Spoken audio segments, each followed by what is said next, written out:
In the news here, I typically will go through a few news stories, but I'm just going to go through one here tonight so we can make sure we get our guest speaker plenty of time. But I wanted to point out a few things here. I came across an interesting article, and all of it is, just through research, I know that all this stuff is pretty accurate, pretty spot on. It's something that we should all be considering as far as what are the big threats to real estate as we move forward. And so this was a great article that came from the National Association of Realtors.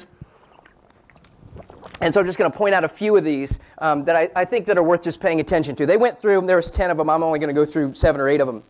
The first one, again, just something to pay attention to. I'm not saying that the sky is falling or you got to freak out now, but it's just something to be paying attention to and keeping your eye on in the coming months. Number one is political polarization and global uncertainty. They said that was one of the number one things to be paying attention to about how it could affect real estate. Obviously, we talked about last month how the House had passed a bill to try to strip away some of the regulation that was a part of Dodd-Frank. For those of you that owner finance or lease option, you know how that has been a hindrance or has prevented us from being able to do as many properties as perhaps we would wanted to do. So we'd love to see that happen, but if we continue to have this polarization in Washington where basically nothing can get done and there's not a consensus on anything, that can hurt the real estate market. It can hurt real estate investing, so it's something to pay attention to. They make note here too, there's also some longer term implications which could be much more severe, such as if they can't get infrastructure spending done, affordable housing, local and state pension liabilities taken care of, and of course education. All of these things can affect the market. Number two, the technology boom. Okay, this is one that's going to be interesting to watch, okay?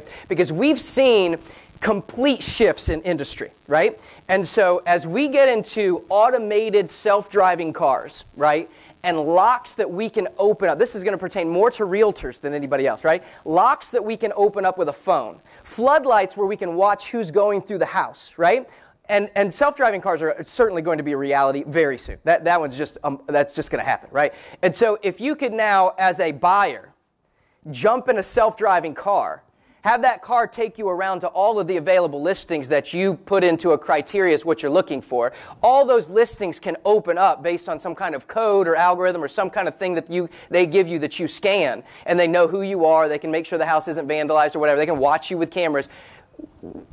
Does that not eliminate some of the need for realtors? Now, the realtors, I'm a realtor, okay, so don't get me wrong. I understand there's always going to be those that want guidance. They're going to want, I know that the realtor's superior knowledge is important, the person that's going to write the contract, explain questions to you. There's always going to be those who need the realtor.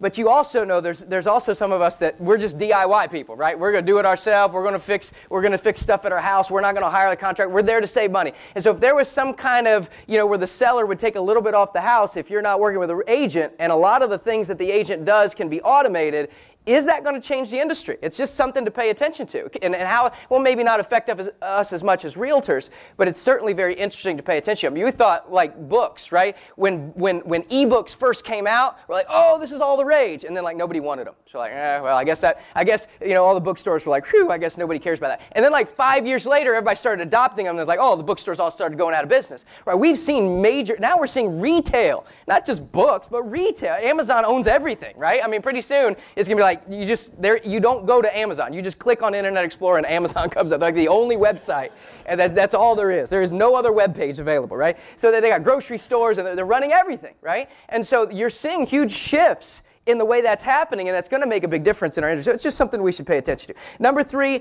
generational disruption. We're having these huge groups, right? So we have millennials, and then we have, the baby boomers. And there's a huge difference in the things that they want. And many of them are shifting real estate trends. And so as baby boomers are retiring, heading down more to the Sun Belt, how is that affecting what we do, how we renovate properties? Are they getting older? Are they looking for mother-in-law suites? Are they looking for one-story properties? There's certainly things we have to pay attention to. And then we have these millennials who are maybe wanting to be more in kind of the center of town. We see, for years, people said all this downtown stuff was going to happen. Nothing's happened in downtown Pensacola for years and years and years. Now Studer's throwing up all kind of units. Why? Millennials want to be there. That's why. And so you're seeing some of these shifts in the way where the money is going, where the real estate is going, based on those two massive groups, and it's important to pay attention to.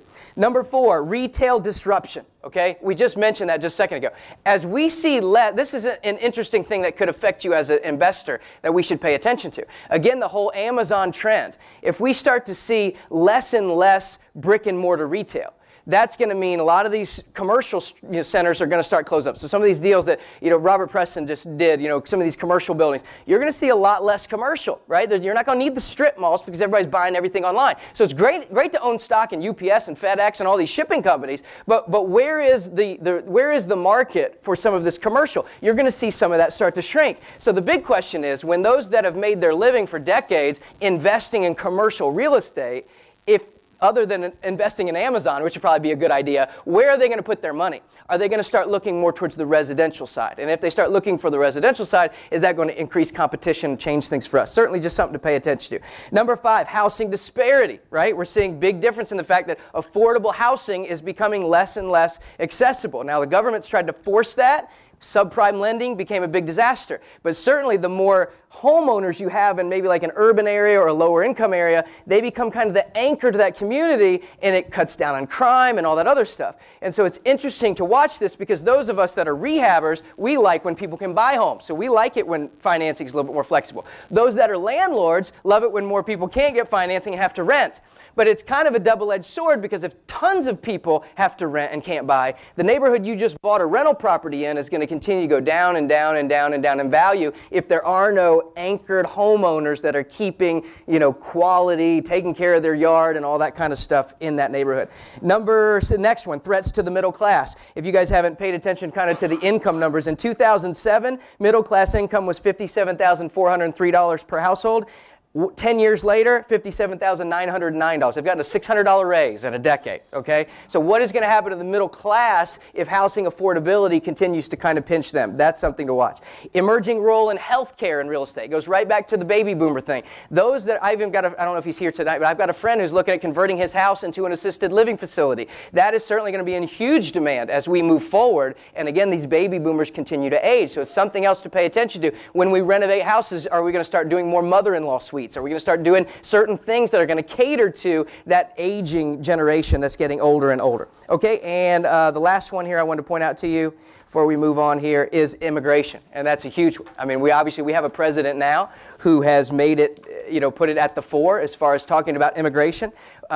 But if you've been in the construction industry, you know that the low-skilled labor that does a lot of the building of homes in this country are those who have immigrated from, mostly from Mexico and other countries. So there is some high-skilled labor coming from certain countries, but some of the low-skilled stuff it's funny to me, because this is also a double-edged sword. You've probably heard the story that we all want to bring all the manufacturing back to the United States, make it made in the USA. Well, if an iPhone was made in the USA, it'd be $1,500, right? So most of you get it for $600 because it's made in China. So there's another side to making everything here. So certainly I do believe a country should have borders, and I do believe that there's a safety aspect to that, but we also understand that if we only hire Americans to do low-skilled labor jobs, that's going to raise the prices of that work, and it's going to raise the prices of the homes. I'm not saying that's a bad thing, good thing, or bad. I'm not getting political. I'm just saying it's something that we should pay attention to, because certainly if we stop that flow of low-skilled, low-wage workers, it will drive up the price of real estate somewhat. So anyway, just a few things to pay attention to.